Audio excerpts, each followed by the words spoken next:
1, le journal des médias.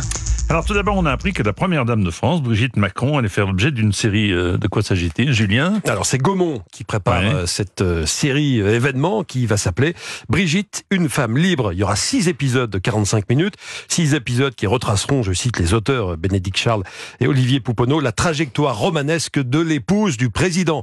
Ils ont signalé qu'il s'agissait d'un pari énorme. Bon, on va pas les contredire. On ne sait pas encore qui diffusera la série. On ne sait pas non plus qui jouera le rôle de Brigitte Macron. On suivra évidemment tout ça de près. Également dans l'actu des médias, le magazine Marianne pourrait changer de main. Oui, alors que l'hebdomadaire vient tout juste de changer de look et de formule. Le média d'investigation La Lettre a indiqué que la ligne éditoriale de la directrice de la rédaction, Natacha Polony, ne conviendrait plus au propriétaire Daniel Kretinsky, qui détient le titre depuis 2018. Le milliardaire tchèque n'aurait pas aimé, par exemple, les dernières attaques de Marianne contre le président et son premier ministre, qualifié en couverture, c'était début avril, de tocard de l'économie. Selon La Lettre, l'équipe de Daniel Kretinsky serait actuellement en train de discuter avec d'éventuels repreneurs.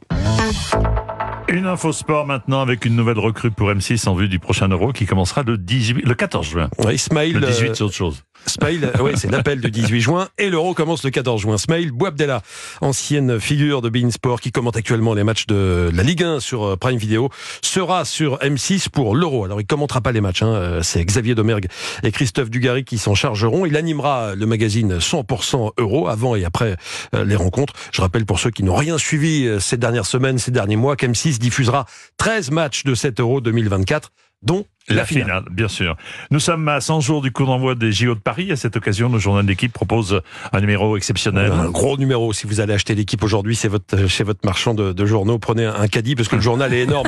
100 pages comme 100 jours, évidemment. Ouais. Alors, depuis sa création en 46, jamais le journal n'avait été aussi gros. Jamais la pagination de l'équipe n'avait été aussi volumineuse. Ça fait des mois que près d'une centaine de journalistes travaillent sur ce numéro qui présente les Jeux à venir et qui revient également sur les grandes dates du passé, notamment sur les Jeux de 1924 qui avaient eu lieu à Paris. Lionel Dangoumeau, directeur de la rédaction du journal, présente ce gros numéro pour Europe 1. C'est vraiment un numéro à garder qui permet aussi de se replonger dans les grands moments de l'histoire olympique, alors qu'on essaye de revisiter en racontant des histoires qui n'ont pas déjà été racontées. Mais c'est un numéro qu'on peut garder jusqu'au 26 juillet et pour te remettre à niveau, on va dire, sur les grands moments de ces JO et pour être prêt à vivre ceux de Paris 2024 en ayant connaissance de la trajectoire qui nous a amenés jusqu'à là. Bon, David Ginola, c'est quand même le PSG qui est en une de l'équipe aujourd'hui, mais avec un titre olympique. Je ne sais pas si vous l'avez vu, la une de l'équipe aujourd'hui.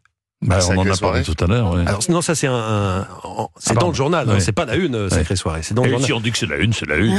C'est fini. Porteur de flamme. Voilà, vous l'avez votre sacrée soirée. Effectivement, alors, le titre qui fait le compte rendu du match, c'est sacrée soirée. Toujours concernant les JO, il y aura cet été une soirée Fort Boyard spéciale Jeux Olympiques. Voilà un autre générique célèbre, un Fort Boyard spécial JO avec des athlètes. Effectivement, c'est ce qui attend les fans du programme cet été. Précision donnée par la chef des Jeux et des divertissements de France Télé lors d'un entretien à Média Plus. Dans ce même entretien, Alexandra Redamiel a annoncé que le grand concours des régions sur France 3 se déclinerait prochainement autour des chorales. Il y aura également un grand concert des régions pour promouvoir le patrimoine culturel régional sur France 3. On ne sait pas toutefois si c'est Cyril Ferraud qui sera à la présentation. Bon, on pourra lui demander directement parce que Cyril Ferraud sera votre invité demain matin, Jean-Pierre, dans Culture Média dès 9h30. On termine avec la nouvelle idée d'Elon Musk. Il propose de faire payer les nouveaux utilisateurs de son réseau social X. Ouais, qui est prêt à payer pour pouvoir écrire des messages? Non, merci. Non, David. Non. Ah non, pas du tout. Eh bien, le patron de l'ancien Twitter suggère que les nouveaux utilisateurs nouveaux doivent s'acquitter d'une petite somme pour pouvoir le faire, et ce pendant 3 mois. Pour Elon Musk, c'est la seule solution pour lutter contre les bots, ces comptes automatisés et malveillants. En résumé, les nouveaux utilisateurs devront payer pendant 3 mois. Après, ils pourront écrire gratuitement. On ne connaît pas encore le montant des frais ni les pays concernés. On ne sait pas non plus quand est-ce que cette mesure sera mise en place, mesure qui risque fort d'être impopulaire. Merci beaucoup, mon cher Julien.